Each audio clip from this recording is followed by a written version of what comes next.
వి gold trusted gold buyers తాకట్టులో ఉన్న బంగారాన్ని విడిపించి ఈ రోజు ఉన్న మార్కెట్ ధరకే కొనబడును. మరిన్ని వివరాలకు సంప్రదించండి 77107720.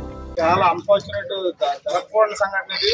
ఆయనకి ఇలా జరగడం అనేది చాలా ఎంత బాధపడినా ఆయన ఆడగది మనం కనబెట్టినా కానీ మన ఇది పోదు. చాలా ఆల్రెడీ మన సీసీ కెమెరా వెరిఫై చేస్తున్నాం, చూస్తున్నారు. ఆల్రెడీ రాత్రి 12 to 1:50 మధ్యలో జరిగి ఉండొచ్చు. మన వాళ్ళు 1:50కి ఇక్కడ ఆల్రెడీ కుర్రోళ్ళు బండి కూడా ఐడెంటిఫై చేశారు. అంటే 1:50కి 12 గంటలకు మా పోలీసులు వారు ఇక్కడ ఉండి మళ్ళీ ఇంకో విక్రాంత్ దగ్గర మండపం వెళ్ళారు. ఈ మధ్యలో జరిగి ఉండొచ్చు, అది కూడా చూస్తున్నారు. మన డాగ్ స్క్వాడ్ వస్తుంది, టూర్ టీమ్ హెడ్ క్వార్టర్ నుంచి వస్తున్నారు.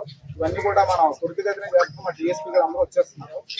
ఈ ఎట్టి పరిస్థితిలో ఎంత త్వరగా అయితే అంత త్వరగా దాన్ని డిటెక్ట్ చేసి దోషులు పట్టుకునే బాధ్యతని ఎస్పీ గారు మా ఇదిగా చెప్పమన్నారు.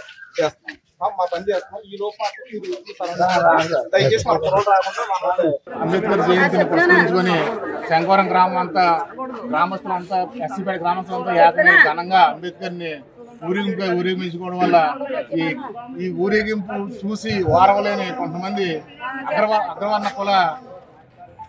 కులపు నాయకులు అయితేనే కురవలైతేనే ఎవరు చేశారో మాకు తెలియదు. కేవలం ఇది అగ్రవర్ణాలు చేసి అంబేద్కర్కి రాత్రి మీద మేమంతా పండగ చేసుకొని ఇంటికి వెళ్ళిపోయి ప్రశాంతంగా ఇంటికి జీవితం పడుకుంటుంటే రాత్రి మీద వచ్చి చెప్పులు దండేసి అంబేద్కర్ చెప్పులు దండేసి ఘోరంగా అవమానించారు. ఇది ఒక అంబేద్కర్ని ఇక్కడ